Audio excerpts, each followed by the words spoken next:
We're back. I'm Magic John, and we are in Jimmy Buffet's Magicaritaville. Cue intro.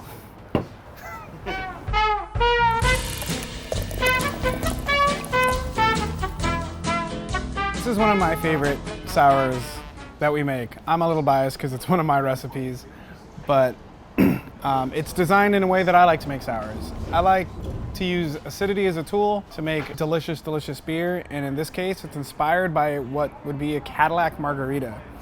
I first had a beer actually from Zilker Brewing out in Austin, Texas. Check it out next time you're in Austin. They called it a top shelf margarita, and it was fantastic. Made me realize we didn't have a margarita beer in our sour list, so came back, and I've kind of made this a few times and tweaked it, and I think this is our best batch yet. Let's go ahead and drink it. When tasting the beer, to me, the lime and a little bit of guava funk is what you really get on the nose. I love that guava funk. It's like walking into a market in Cabo and there's, you know, papaya, mango, guava, like you get this funkiness from this overripe tropical fruit.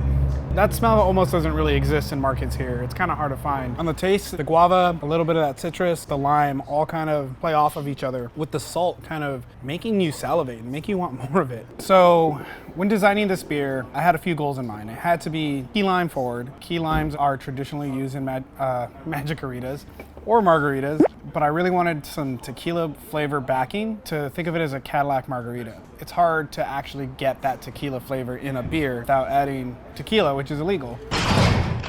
We do add some tequila-soaked oak chips. You get some of that vanilla and oakiness from it. I think we did almost a full week recirculating it on tequila-soaked oak chips, but I think the beer needs an edge, and in this case, I decided guava. That kind of gave it this tropical margarita vibe, and it completes and rounds out the beer. So we use guava in two ways when making this. We actually ferment some out, which I think gives you a lot of tropical, funky flavors, and then also back sweeten a little bit with some guava and the tangerine. You would think, Cadillac Margarita, Grand Marnier, that orange liqueur, but tangerine in the puree form that we use tastes more like orange than orange does. Orange tends to be kind of bitter, but the tangerine is that sweet, delicious citrus that you're looking for. And of course, finish off with some key lime, which completes the beer. And recirculating it, that really softens the acidity.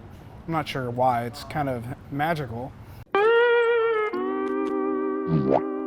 But it softens the acidity, adds a little bit of that vanilla note that you get from a reposado or añejo tequila, and you get this really well-rounded tropical Cadillac blended margarita with guava. It's got just the perfect acidity at 6.9%. It hits you like a margarita. It is probably one of my favorite sours we make.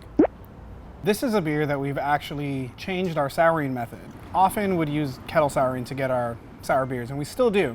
But this beer, because the acidity it wasn't the showcase, I think the fruit blend is, we decided to use sour Vicier, which is a genetically modified yeast that is modified to create its own lactic acid. But it isn't a bacteria that would potentially infect our tanks or what we use in a kettle sour to make those sour. Which means you can make this in a single day without having to wait 24, 48, 72 hours for the souring process to happen in a kettle sour. When designing these base beers, you have to design them with the final fruit in mind. Adding something like lime later will increase your acidity. We've been working on balancing that, and we've learned to use less and less of the sour Vicier to give you that perfect balance. I think that's it for this beer. Nothing too crazy, just some really good fruit, really good balance. I will say this does make a really good cocktail mixer. Throw a little tequila or mezcal in a glass with ice, top with this instead of your tequila mix. Just be careful because you're adding booze and booze together, and it can lead to a gnarly night.